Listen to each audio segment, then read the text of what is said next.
Good morning, student. How are you? I hope you all are fine. Student, I am your computer teacher, Tuba Amir. Today is my 11th lecture of chapter number 2. Student, take out your book. We will discuss about chapter number 2, types and generations of computer. Student, जैसे कि हम computer के type पढ़ चुके हुए हैं और generation भी पढ़ चुके हैं, जिसमें हमने फर्स्ट, सेकंड, थर्ड और फोर्थ जनरेशन पढ़ा था। आज हमने क्या पढ़ना है? Fifth generation computer. क्या पढ़ना है आज हमने? Fifth generation computer. स्टूडेंट, ये कंप्यूटर ऐसे कंप्यूटर हैं जो आजकल हम यूज़ करते हैं, जैसे कि पीसी है, लैपटॉप हैं, मिनी कंप्यूटर्स होते हैं, जैसे कि वो हैं फिफ्थ जनरेशन कंप्यूटर। ठीक है, इसकी डिटेल एक बार हम पढ़ लेते हैं।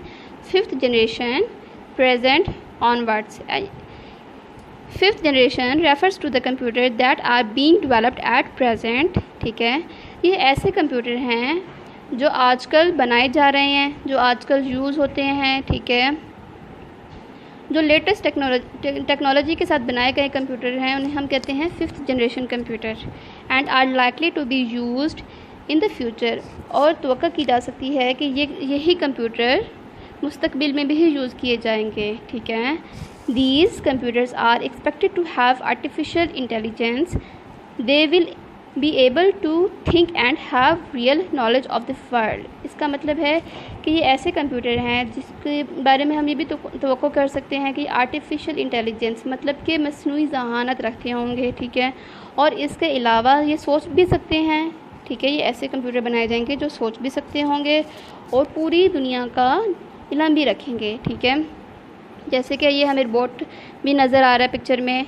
ये जो हम इसको काम करने के लिए कहेंगे, ठीक है, ये वो भी काम कर सकता है। और इसके अलावा आजकल जो आर्टिफिशियल इंटेलिजेंस बनाई गई है, जो इनमें फीड की गई है, ये सोच भी सकेंगे। ठीक है, या अपने डिसीजन मेकिंग भी कर सकेंगे। ठीक है, आहिस्ता आहिस्ता ऐसी टेक्नोलॉजी आ रही हैं जो इस पे काम कर रही हैं। ठीक है, साइंटिस्ट इस पे ऑलरेडी काम कर रहे हैं ताकि इसको ज़्यादा से ज़्यादा इम्प्रूव किया जा सके।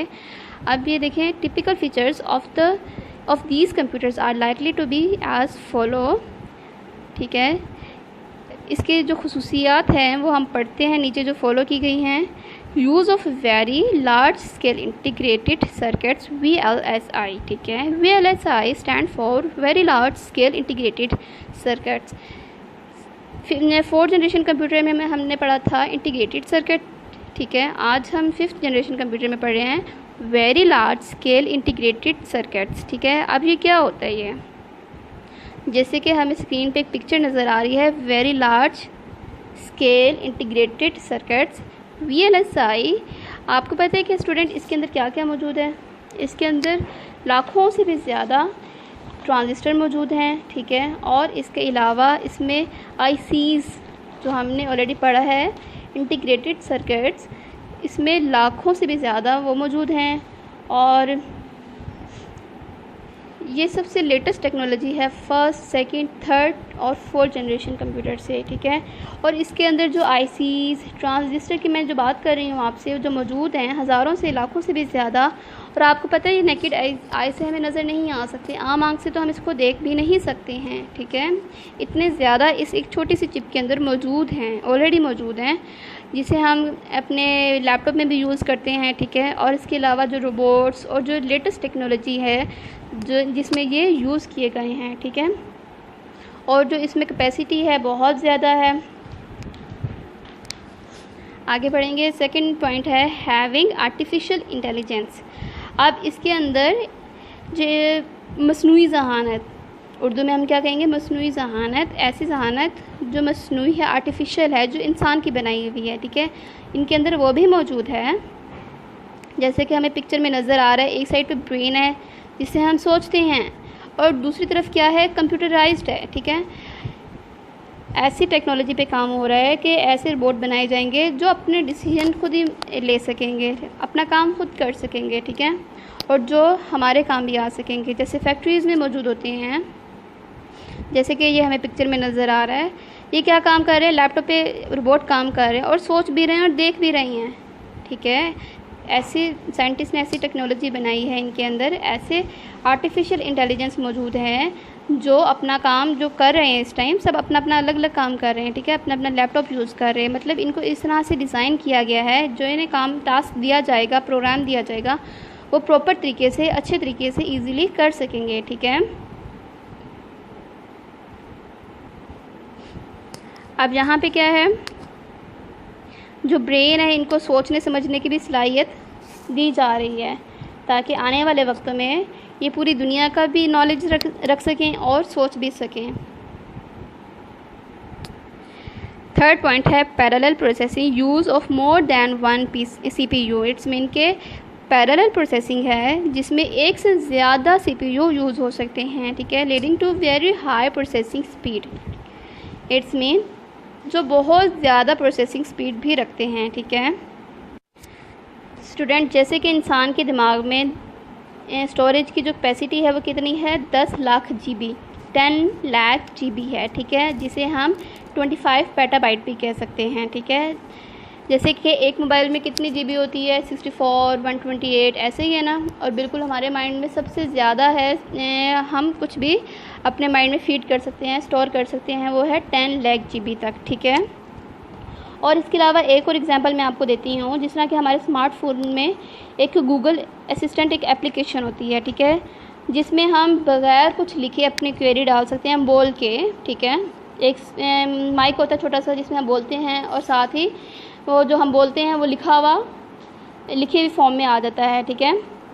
कुछ भी सर्च करने के लिए जब हम बोलते हैं तो वो NLP के ज़रिए, नेचुरल लैंग्वेज प्रोसेसिंग के ज़रिए लिखा हुआ आ जाता है, और जो हम सर्च करते हैं बिल्कुल उसी तरीके से हमारी जो सर्चिंग होती है वो हमें बता देता है कि आप ये सर्च कर रहे हैं, ठीक है। इसे हम इंटेलिजेंस, आर्टिफिशियल इंटेलिजेंस भी कह सकते हैं, ठीक है।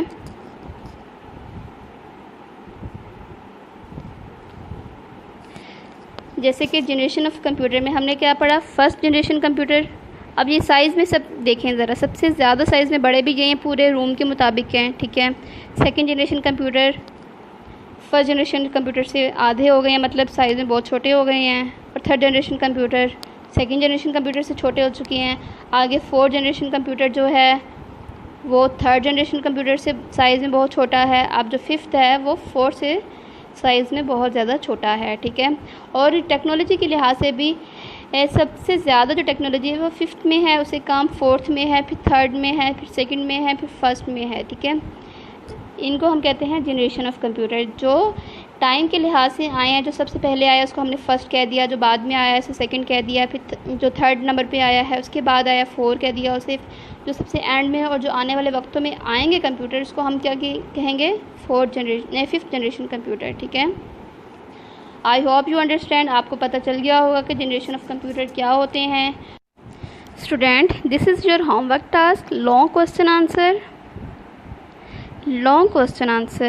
Write any two differences between the third generation computers and the fourth generation computers. Student, आपने क्या करना है, कोई से भी टू डिफरेंस बताने हैं थर्ड जनरेशन कंप्यूटर और फोर्थ जनरेशन कंप्यूटर के। नंबर 1, हायर प्रोसेसिंग स्पीड, ये किस में है, थर्ड जनरेशन कंप्यूटर में। फोर्थ जनरेशन कंप्यूटर में आपने लिखना है वेरी फास्ट प्रोसेसिंग स्पीड, ठीक है। अब थर्ड जनरेशन कंप्यूटर का जो सेकेंड डिफरेंस वो आपने ये बताना है, reliable than second generation computers, ठीक है। फोर्थ जनरेशन कंप्यूटर में आपने लिखना है वेरी रिलायबल। अब question number 2, write the full form of following. IC mean integrated form circuits, LSI mean large scale integration, VLSI stand for very large scale integration, ठीक है। ये आपका होमवर्क है, आपने इसे अपनी नीट कॉपी पर राइट करना है, ठीक है। थैंक यू, अल्लाह हाफिज़।